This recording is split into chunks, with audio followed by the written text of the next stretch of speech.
Бул кечки жаңылыктар. Алып баруучулар Данияр Рысанов жана Чолпон Карымшакова. Номер 18 автобустун дөңгөлөгүнүн астында калып каза болгон бала. Окуянын чоо жайы кабарчыбыздын материалында.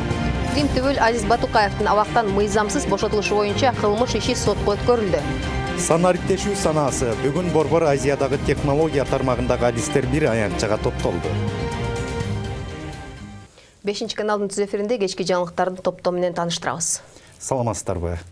Ош-Бишкек жолундагы кырсык 2 адамдын өмүрүн кыйды. Бул тууралуу Жалал Абад облустук жол кыймылынын коопсуздугун камсыздоо башкы башкармалыгынан билдирди. Маалыматка караганда Майлуу Суу шаарынын тургуну Деу Матис үлгүсүндөгү унаасы менен Ошко бара жатып, каршы тилкеге чыккан Honda CR-V үлгүсүндөгү унаа менен сүзүшкөн. Анын кесепетинен Деу Матис үлгүсүндөгү унаанын айдоочусу 1983 жылы туулган жаран жана жүргүнчүсү 1981 жылы туулган жаран окуя болгон жерде каза болгон. Ошол эле унаанын дагы бир жүргүнчүсү жана Honda CR-V 2 унаасынын айдоочусу Кочкор Ата шаардык ооруканасынын хирургия бөлүмүнө жеткирилген. Номер 18 автобустун дөңгөлөгүнүн астында калып, каза болгон баланын өлүмү коомчулуктун үрөйүн учурду. Каргашалы окуя кечээ 3 октябрь күнү катталып, унааны башкарган айдоочу камакка алынды. Кырчындай уулунан айрылган үй бүлөгө учурда материалдык жана психологиялык жактан жардам көргөзүлүүдө. Жаш баланын өмүрүн алган окуяга кененирээк Айтолкун Анапияева токтолот. Кечээ күнү дал ушул жерде саат 16:00 чамасында автобустан чыккан учурда сумкасы бекилип калып, айдоочу көрбөй айдап жөнөгөн жеткинчек дөңгөлөктүн астында калып көз жумган. Бул жерде жашаган жашоочулардын айтымында бул кырсык биринчи жолу болуп жаткан жок. Анткени айдоочулардын жоопкерсиздигинен жана жол белгилеринин жоктугунан улам бул жерде кырсык көп болот.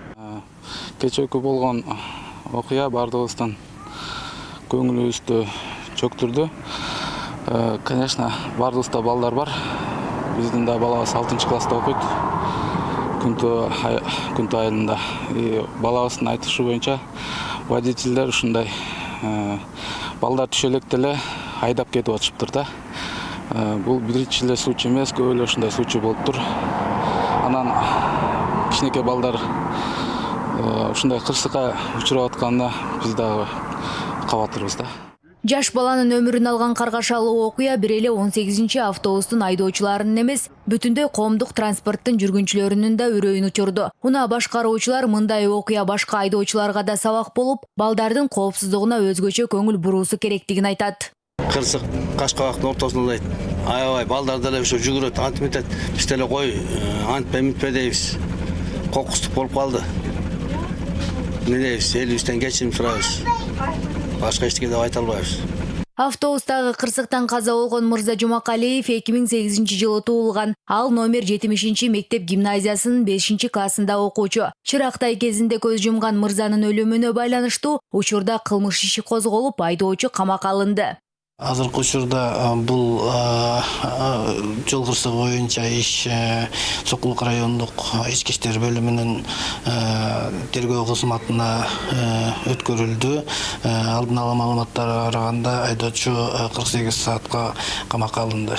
Мындай окуянын келип чыгышына айдоочунун жүргүнчүгө карата жасаган кайдыгер мамилеси деп сыпаттагандар бар. Коомдук транспортты тескеген шаардык транспорт башкармалыгы чукул жыйын өткөрүп, мындан ары мектеп окуучусу катышкан кырсык катталбашы үчүн айдоочуларды жана унааларды бирдей тартипке келтирүү тапшырмасын койду. Бул телефондун мазмунунда ар бир айдоочуга ошону жеткиликтүү жеткизип, ошол мунун болтурбоо иш-аракеттерин жүргүзүү болуп эсептелет. Бунун негизинде ошол техникалык кароосунун ар бир айдоочунун ошол стажын, ошондой эле жанагындай баягы алдын ала алынчу иш-аракеттер бар, атайын ошо транспорт ишканаларында. Ошолордун баарын тыгыз текшерүү. Бул эми баягы 1-2 жумалык жумуш пландалынды. Бул боюнча ошол ар бир айдоочуларды баягы текшерүү кызматтары менен биргеликте карап чыгуу. Республика боюнча жаш балдар катышкан жол кырсыктары ондоп саналат. Окуу жылы башталгандан тарта мындай кырсыктарды алдын алуу үчүн тиешелүү мамлекеттик органдар тарабынан атайын иш-чаралар жүргүзүлгөнү менен натыйжалуу жыйынтык жок дешет адистер. Эми жыл башынан бери катталган жол кырсыктарын тизмектеп көрөлү. Жол кыймыл коопсуздугун сактоо башкы башкармалыгынын маалыматы боюнча 2019 жылдын 6 айында жол кырсыгынан 36 бала каза таап, 828 аркандай жаракат алган. Январдан июнга чейин өлкө аймагында 2825 кырсык катталган. Бул 2018 жылга салыштырмалуу 17%га көп. Жол кырсыгынан 300 адам каза болуп, 4000ге жакын жаракат алган. Мас абалында жол кырсыгына кабылган 129 учур катталган. Улуттук статистика комитетинин маалыматына ылайык, Кыргызстанда 2017 жылы 6346 жол кырсыгы болсо, 2018 жылы 5995 кырсык катталган. Окуучунун окуясынан кийин коомчулукта ар кандай пикирлер айтылууда. Биринчи тарап айдоочулардын жоопкерсиздигинен улам кырсыктар көбөйдү десе, экинчи тарап коомдук унаага түшүүдө окуучулар бардык эрежелерди сактоо керек дейт. Баары түштүү, күзгүн эмнеге коюп койду аяка? Туура эмес, водительдер күнөөлүү. Эмнеге жан талашыбай дейт? Ооба, албетте да. Ал жол эрежеси жок жолдо жүрө албайбыз да. Азыр бүт жакта эле опасность көп деп ойлойм да жолдочу. Ошон үчүн өзүм кызымды алып келем. Корком да өзүм кой бергенден. Туура эмес болду да негизи. Аябай чоң ошибка кетирди да. Кичинекей баланы кантип байкабайт эми. Кичинекей маршрутка болсо бир жөн, кичинекей машина болсо бир жөн. Чоң автобустан элдин баары таң калып эле, элдин баары кайгырып атат да. Жаш жеткинчектин өлүмүнөн кийин шаар бийлиги да коомдо жалпы жыйынтык чыгарып, жарандар жол эрежелерине сак болуп, айдоочулар ишине так болуу керек. Айтолкун Напяева, Денис Курганов, Рахат Токсобаев, 5 канал. Кыргызстанда мектеп окуучуларына карата бардык коопсуздук чаралары көрүлдү деген менен минтип үрөй учурган кырсыктар катталууда. Ал эми башка өлкөлөрдө окуу жылы башталгандан тарта балдардын коопсуздугу үчүн бардык шарттар түзүлө баштайт. Ал үчүн окуучуларды ташыган унаадан тарта айдоочулардын жол эрежесин туура сактаганына чейин кылдат текшерүүдөн өтүп турат. Башка өлкөдө балдардын коопсуздугу кандай сакталган? Кененирээк кийинки материалда.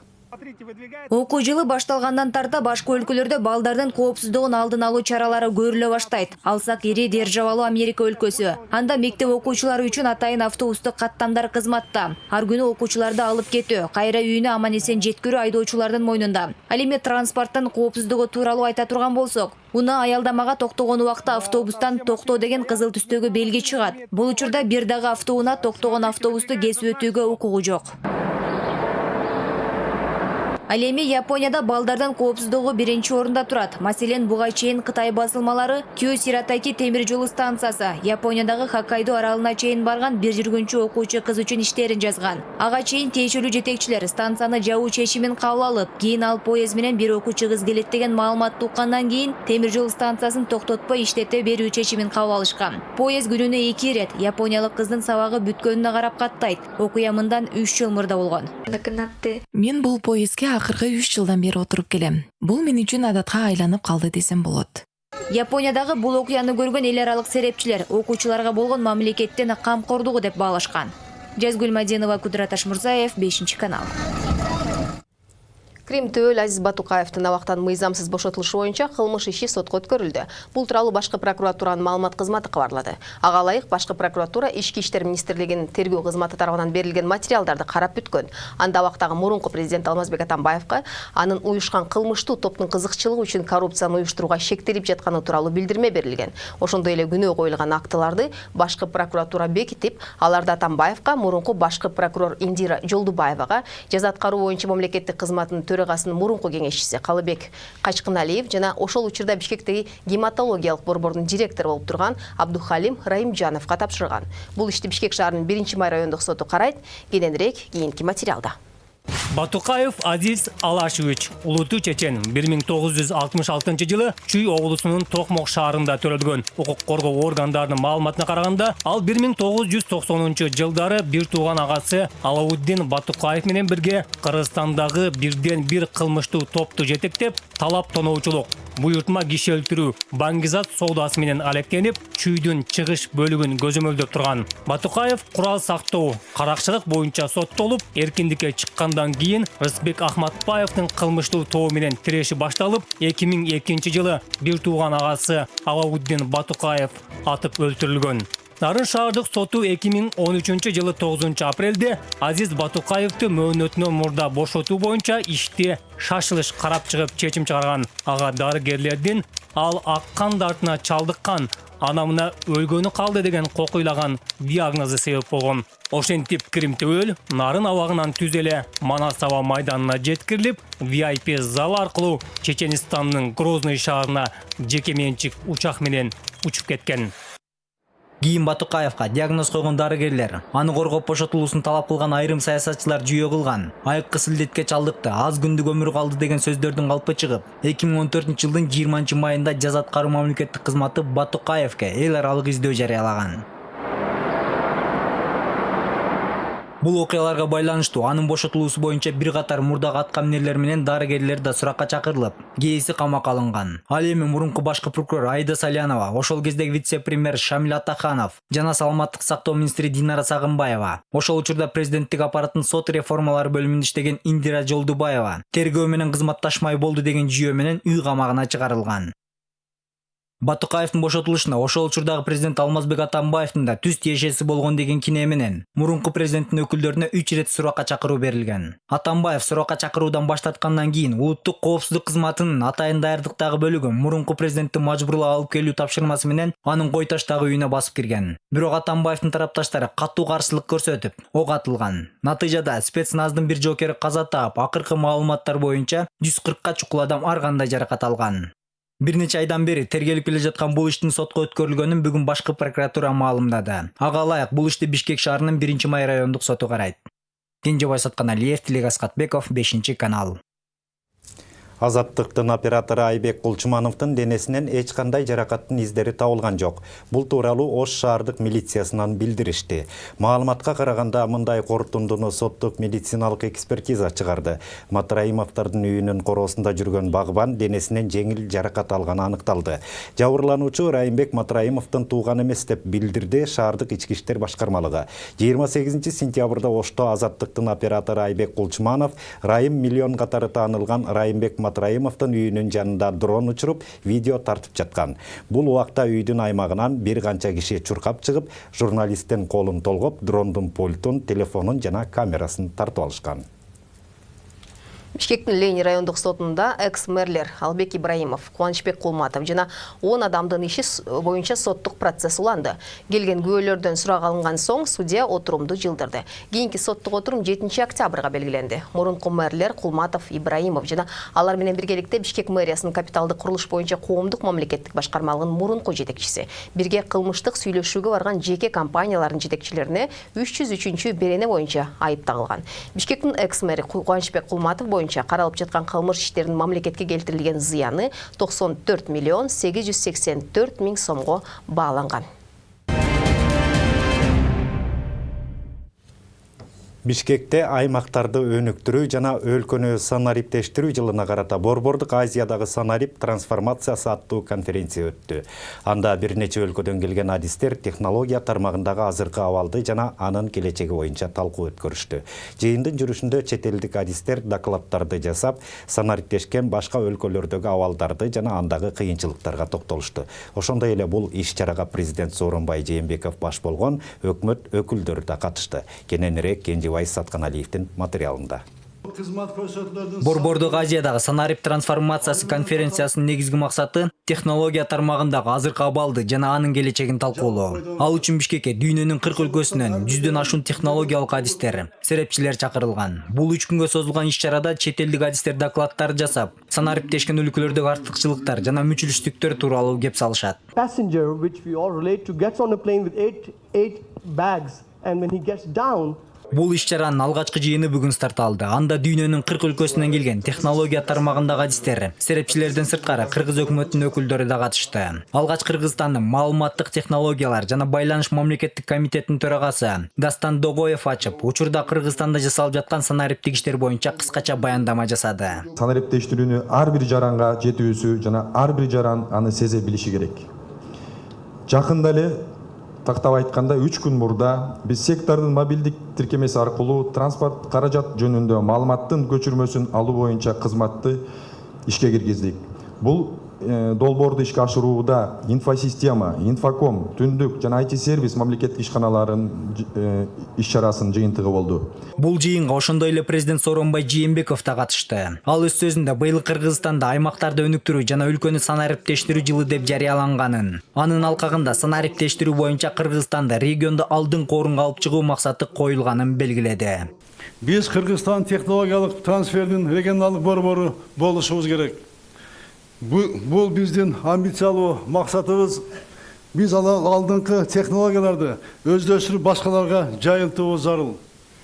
Келечекте өзгөрүүлөрдүн катализатору болгон жаңы технологиялык чечимдерди, инновацияларды Евразес Шанхай кызматташтык уюмунун жана дүйнөлүк соода уюмунун мейкиндигин жеткирип турган өлкө болушубуз абзел. Ошондуктан өзүбүздүн IT продукталарыбызды чыгарууга дем берип, технологиялык долбоорлорду, стартап демилгелерди, бул багыттагы изилдөөлөрдү колдоо керек. Кийин иш-чаранын жүрүшүндө чет элдик бир нече IT адистер сөз сүйлөп, азыркы технология тармагынын абалы боюнча талкуу жүрдү. Ошондой эле кыргызстандык адистердин колунан жасалган роботтордун көргөзмөлөрү өтүп, иш-чаранын катышуучулары кыргыз IT адистеринин эмгектерине күбө боло алды.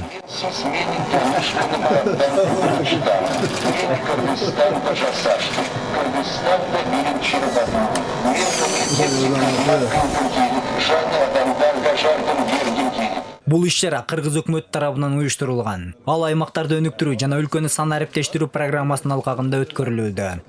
Кенжебай Сатканалиев, Талас Аманбеков, 5-канал. Санариптешүү темасын түз ободо маек менен улантсакпы деп турабыз. Бизде студияда конокто Жогорку технологиялар паркынын директору Алтынбек Исмаилов жана Кыргызстанда алгачкы рет кыргыз тилинде сүйлөгөн роботту жасап чыккан RoboSky компаниясынын жетекчиси Санжар Жумабеков. Саламатсыздарбы? Саламатсыңарбы? Саламатсыздарбы? Алгачкы суроону Алтынбек мырзадан баштасак, айтсаңыз, бүгүнкү жыйында Кыргызстанды толук кандуу санариптештирүү тармагында кандай артыкчылыктар жана кемчиликтер сөз болду? Албетте, азыркы учурда эң тез арада мамлекет тез санариптештирүү жаатында көп иштер болуп жатат. Ошол Дастан Давлетович айтып кеткендей, жаңы тиркемелер чыгып, жанагы карчек деп коюшат, машиненин жанагы ошо машинелерди текшерип, ошогон биздин жарандарга оңой боло турган жаңы ушундай мамлекеттин кызматтары келип чыгат. Андан кийин чоң көйгөйлөрдүн бири бул болсо адистердин жетишсиздиги. Көп учурда ошол биздин мамлекеттик IT компания болобу, жеке IT компания болобу, ошол IT адистерди издеп, өзүнүн ишканасына иштетсе деп ойлошот да. Санжар мырза, ушу Кыргызстанда алгачкы рет роботту кыргызча сүйлөтүп жасап чыктыңыз. Бүгүн аны менен мамлекет башчы өзү да таанышты. Ошол учурдагы сезимдериңиз менен бөлүшө кетсеңиз. Сезимдер абдан жакшы десек болот. Себеби бул бүгүнгө көптөн бери десем эмгек кылып жүргөн учурубуз. Кичинекей кезибизден ушундай IT сферада, робототехника тармагында роботторду жасасак деп буюрса, ушул кичинекей кезибизден бери эңсеп келе жаткан эмгектерибиздин түшүмүн эми акырынан алып жаткан учурубуз. Буюрса дагы ошол Кыргызстанда жана балким дүйнө жүзүнө бизнес тармагында, производство тармагында роботторду чыгарабыз деген ниеттерибиз бар. Алтынбек мырза, Кыргызстандын алыскы айрым айылдарында санариптик системанын толук жетпей жатканы тууралуу сындар бар. Ага эмне тоскоолдук болуп жатат же IT тармагындагы адистердин жетишсиздигиненби? Эң биринчиден өзүңөр билгендей азыркы учурда инфраструктураны өнүктүрүү боюнча көп мындай талкуулар жүрүп жатат. Албетте биздин ушул алыскы айылдарыбызга эң биринчиден ошол тез интернетти жеткирип, азыркы ошол мобилдүү телефонду колдонуп тиркемелерди колдонууга биздин ошол жарандардын санарип жөндөмдүүлүгүн көтөрүшүбүз керек болуп атат. Ошон көйгөйлөр бар.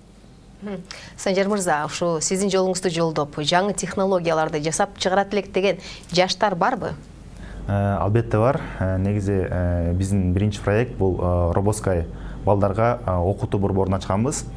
Алгач рет Бишкекте ачып, азыркы учурда ошол аймактарда Ушул жыл негизи аймактарды өнүктүрүү жана санарип түштөрүү жылы болгон үчүн биз азыр ушул робототехниканы жана программированияны айылдарга, региондорго тез жана бат жеткирүү максатында биз франшизага упаковка кылганбыз. Азыр ушул Робоскайдын франшизасын кандай десем Кыргызстан боюнча азыр таркап жаткан учурубуз. Ошол Ошто ошол Робоскайдын франшизасы ачылганда, буюрса Жалал Абад, Нарын жана башка шаарларда дагы азыр переговорлор жүрүп жаткан учуру. Буюрса партнерлор менен албетте ачылабыз. Жана ушул эле Бишкекте берилип жаткан билим, робототехника ошол билими бул буюрса региондорго дагы сөзсүз түрдө жетет. Алтынбек мырза, Кыргызстан толук кандуу санариптештирүүгө качан өтөт? Мен ойлойм, биз азыркы заманда санарип дооруна келдик да. Өзүңөр билгендей, мына ар бирибизде жанагы мындай смартфондорду колдонуп атабыз. WhatsApp, Instagram, ошонун тиркемелерди колдонуп жатабыз. Башкача айтканда, санарип дооруна биз келдик. Бирок башка мындай маселе бул болсо, ошол биз колдонуп жаткан технологияларга ыңгайлуу биз мисалы үчүн мамлекет кызматтарын ала алабызбы? Же болбосо ошол IT жаатында интернет болобу, ошол IT тармагында болобу, биз ошол жаңы жумуш орундарын түзө алабызбы деген мындай суроолор, мындай орчунду турат. Биз ушул тарапта иштешибиз керек да. Бирок санарип доору бизге келди, биз баарыбыз ошол технологияларды колдонуп жатабыз. Анан ушул технологияны туура тарапка бурганга аракет кылышыбыз керек. Санжар мырза, ушундай ачылыштарды дагы Кыргызстанда дагы кандай ачылыштарды жасоого мүмкүн? Ограничение только фантазия деп коебуз балдарга дайыма. Азыр технология абдан өнүгүп жаткан учурунда, кандай десем, жаңы технологиялар улам пайда боло берет. Анан буюрса ошол биз дагы болгон билимибизди кичинекей балдарга берип жаткан учурубуз. Кичинекей балдар ошол кандай десем, жаштайынан баштап мечтайт эткенге жана ошол нерсесин жасаганга кандай десем аракет кылышат да. Мисалга өзгөндөн келген балдар, айылдан келишкен балдар 4 бала келишип, бул балдар светофор жасап кетишти да. 8 күн ичинде светофор жасашып, каркасын коюшуп, буюрса ошол өзгөн шаарын, то есть өзгөндө өзүнүн айылына буюрса коебуз деп кетишкен да.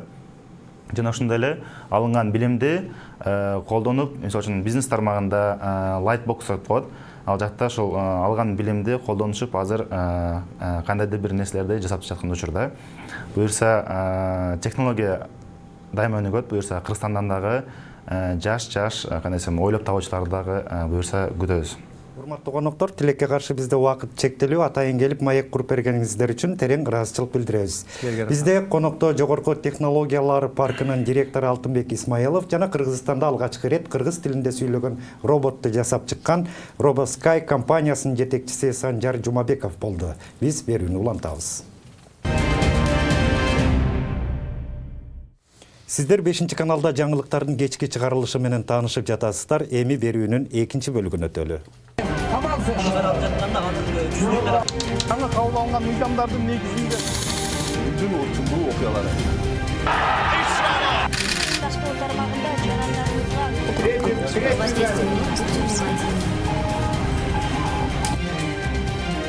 каналда күндүн окуялары менен тааныштырууну баштайбыз. Кызматыңыздарда Жазгүл Мадинова. Кутмандуу кечиңиздер. Бишкекте мугалимдер күнүнө карата алдыңкы мугалимдерге ардак, грамота жана сыйлыктар тапшырылды. Кыргыз базарларындагы сырттан импорттолуп келген азык-түлүк сапаты толук текшерилбейт. Дүйнөнүн 100дөн ашуун өлкөлөрү 5 октябрда мугалимдер күнүн белгилейт. Коомдо агартуучулук милдетти аткарган мугалимдердин кесиптик байрамы жыл сайын Кыргызстандын бардык аймактарында өткөрүлүп келет. Ага утурлай бүгүн Бишкекте билим берүү тармагынын кызматкерлеринин күнүнө арналган салтанаттуу иш-чара өткөрүлүп, алдыңкы мугалимдерге ардак, грамота жана сыйлыктар тапшырылды. Самалыкка кабарчыбыз да барып катышып келди.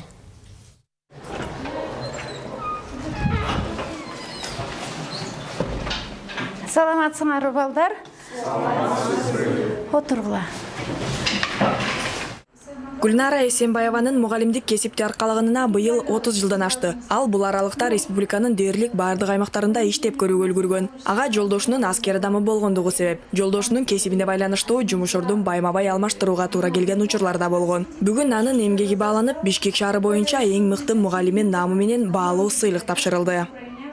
Награждается учитель математики учебно-воспитательного комплекса школы-гимназии номер 70 города Бишкек Эсенбаева Гульнара Асановна.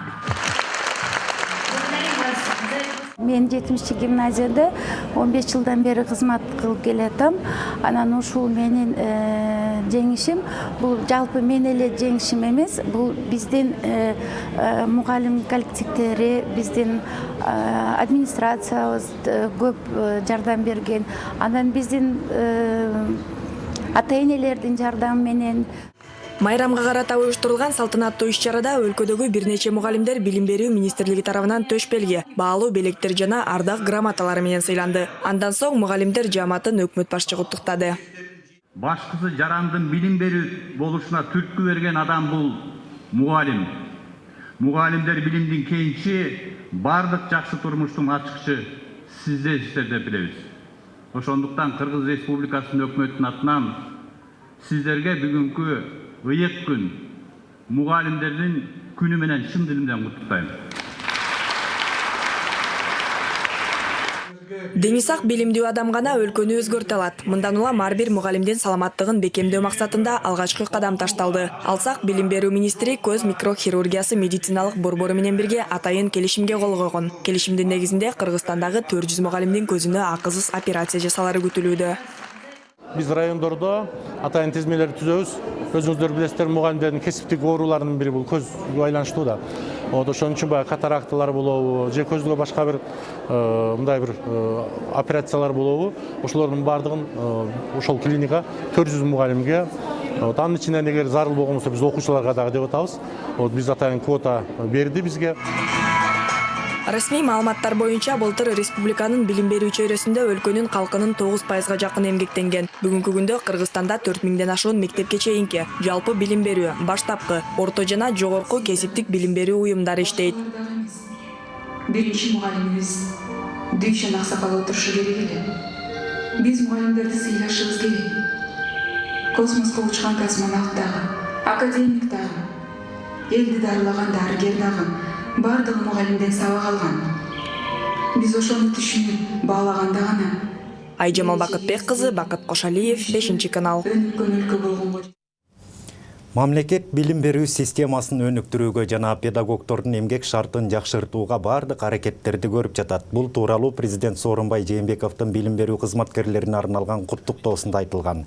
Ар бир адам үчүн өз дараметин ачууга көмөктөшкөн, практикада колдонууга багытталган, дүйнөдөгү өзгөрүүлөргө ыңгайлашкан сапаттуу билим алууга мүмкүндүк түзүү экенин айткан. Мындан тышкары өлкө башчы мугалимдерге талыкпаган эмгеги үчүн ыраазычылык билдирип, чың ден соолук, бакыт талай жана зор ийгиликтерди каалады.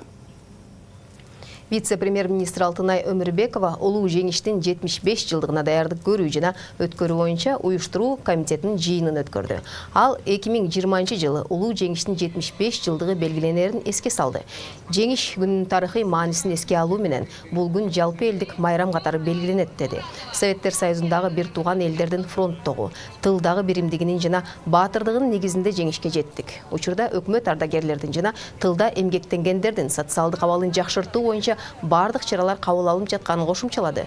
Өмүрбекова тиешелүү мамлекеттик органдарга иш-чаралардын планындагы пункттарды өз учурунда ишке ашырууну тапшырды. Бишкекте Кыргыз таануу маселелери байыркы доордон азыркы мезгилге чейин деген темада эл аралык жыйын өттү. Ага катышууга жергиликтүү Борбор Азия мамлекеттеринен жана Орусиядан окумуштуулар келген. Илимий тажрыйбалык жыйындын жүрүшүндө Кыргызстандын тарыхындагы бир катар маселелер талкууланды. Аталган иш-чара тарыхчы, публицист, тарых илимдеринин доктору профессор Тынчтыкбек Чоротегиндин 60 жылдык мааракесине карата уюштурулган. Академик Бартолд бир мезгилде Борбордук Азияда эң байыркы калк ошол орто кылында улуу кыргыз дөөлөтүн курган, түптөгөн кыргыз калкы тарыхтагы өзгөчө орду бар деп ошол 1927-жылы өзү жазып калтырды эле. Мына ошол Бартолттун, академик Бартолттун жазганы бүгүнкү күндөгү илмий конференцияда да өтө актуалдуу болуп, андан аркы ошо Кыргызстандын ошол мезгилдеги орто кылымдардагы ээлеген орду, бүгүнкү күндөгү өнүгүү жолундагы ошол тарыхтын орду ошол бүгүнкү илмий жыйында кеңири талкууга алынып атат да. 2018 жыл үчүн бирдиктүү салык декларациясын өз убагында тапшырбаган мамлекеттик жана муниципалдык кызматкерлердин тизмеси жарыяланды. Мамлекеттик салык кызматынан билдиришкендей, 3 октябрга карата 1202 кызматкер декларация тапшырган эмес.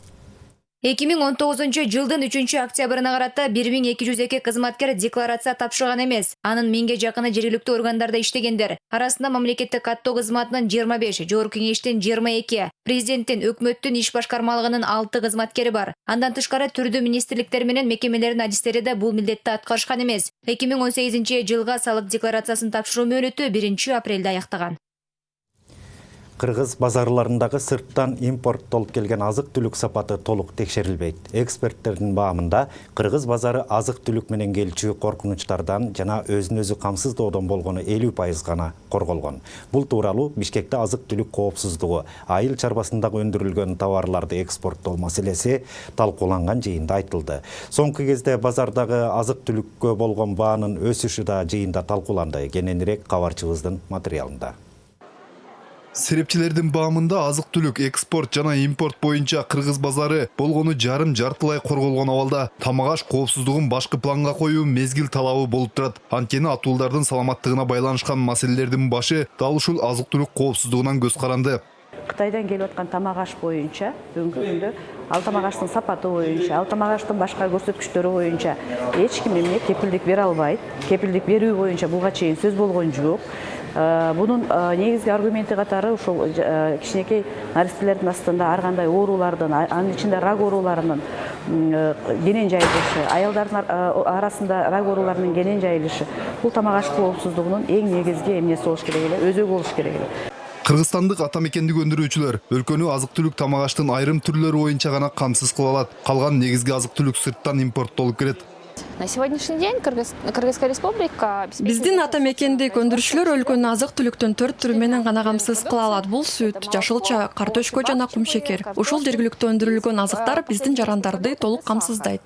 Соңку кезде базар баасындагы азык-түлүк тамак-ашка болгон баанын жогорулашы эмтен эле көптү кабатырга сала баштады. Адистер быйыл коңшу Казакстанда аба ырайына байланыштуу буудай түшүмү жылдагыдан аз болгондугун айтып, мындан унга болгон баанын жогорулашы башка азыктардын баасына да таасир этерин айтып келет. Айыл чарба министрлиги өлкөдө унга болгон баадан маселе жаралбайт деп ишендирүүдө.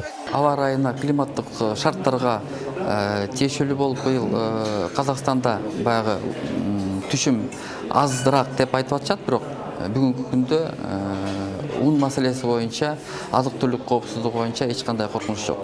Бүгүн Бишкекте азык-түлүк коопсуздугу айыл чарбасындагы өндүрүлгөн товарларды экспорттоо жана импорттолуп келген тамак-аштардын сапатын караган жыйын болду. Анда өкмөттүк мекемелер, жогорку кеңештин депутаттары бул маселеге байланыштуу жаралган маселелерди жана анын чечүүнүн жолдорун талкуулады. Анда алдыдагы 5 жылга коюлган азык-түлүк программасын ишке ашыруу боюнча да сөз болду. Мунарбек Жоргомов, Адилет Марсбеков, 5-канал. Кыргызстанда 2012 жылы казино жана оюн автоматтары жабылып, ал эми 2015 жылы болсо букмекердик клубдар тотализатордун иштөөсүнө өлкө боюнча тыюу салынган. Тилекке каршы бүгүнкү күндө өзүлөрүн финансылык брокерлер жана бинардык опциондар катары тааныткан электрондук кумар оюндары кадимгидей эле калаанын бурч-бурчунда иштеп жатат. Биздин каналга кумар оюндан жабыркап, үй-жайын күрөөгө коюп, карызга баткан жарандар кайрылды. Электрондук кумарканаларга акчасын тигип, кайра чыгара албай үй-жайын саттырып, бала-чакасы менен көчөдө калган жарандарыбыз четтен чыгат.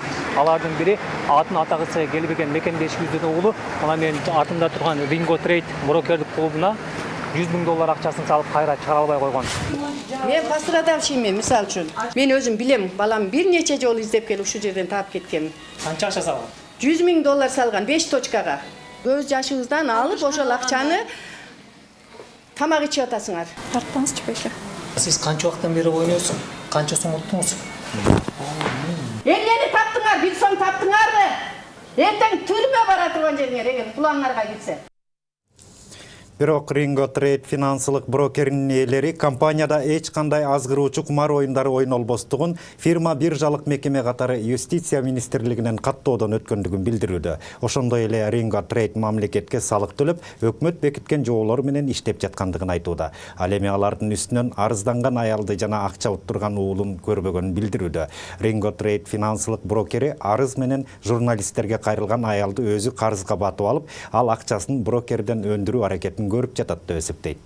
Нас уже проверяют год, понимаете, и, то есть мы же законно работаем, мы платим налоги, все сотрудники у нас официально оформлены.